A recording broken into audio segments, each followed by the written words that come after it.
if you've got somebody that's maybe new to King, they haven't read any of his stuff, and they look at this, 40-year career and think, where the hell do I start? What 3 books would you recommend to them to start off with King? I guess the question for that is, how do we hook them on King, Rich?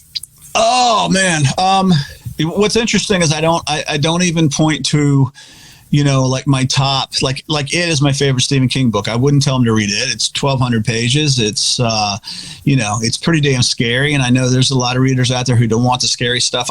What I'm approached more often is by people who aren't, overtly, they're not fans of the scary stories. But they've heard rumblings that Stephen King is just this great storyteller, or they've heard me say it. So yeah, 11/22/63 is one, even though that's another long one.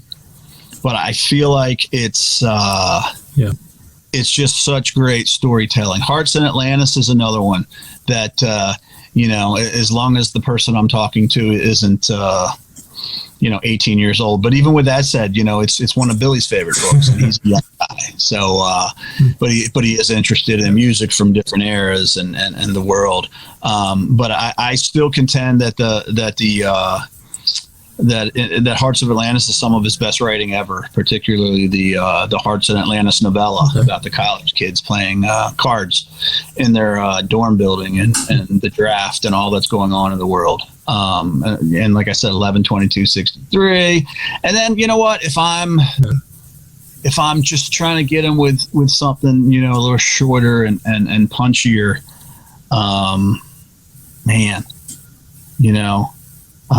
that's one where I might hand somebody a Salem's Lot or something like that. But the big one that I've suggested to a lot of people is 11/22/63, because I feel like by the time they get to they're finished, they're not going to know. They're not going to believe that it was a Stephen King book and it didn't have killer clowns or a vampire or so. Very cool. Once again, I'm surprised by the answer. I wasn't sure what kind of answer I was going to get. I was going to, the guy, some beginning, something in the middle, something, more recent, but that makes a lot of sense. I'm going to hang up. I was going to say, I'm going to sign off rather and think of 3 more, Right. Like, wait a minute, I forgot about, and I can easily turn back here and look. I mean, I could tell a lot of people, my suggestion might be the Bill Hodges books, because again, they're just story. There's nothing,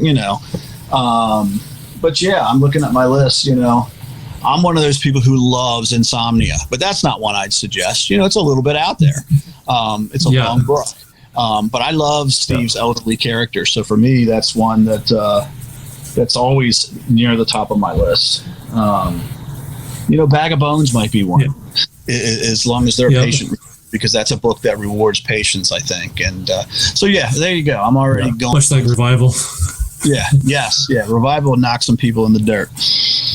It's got such a long build-up, but then the end of it, I think, is some of his most terrifying stuff with the scene of the ants, and it's just... Hey everyone, thanks so much for watching, and if you enjoyed this video as much as I hope you did, please consider hitting the like button so that this could reach out to more people like yourselves. Really appreciate that. And if you want to keep in touch with the channel, please also consider subscribing and hitting that notification button. Thanks so much. We'll see you on the next one. And while you're waiting for the next one, why not check out this video? Because that's the one that YouTube thinks that you're going to like next. Have a great day. Stay dark. Stay well. Stay hungry.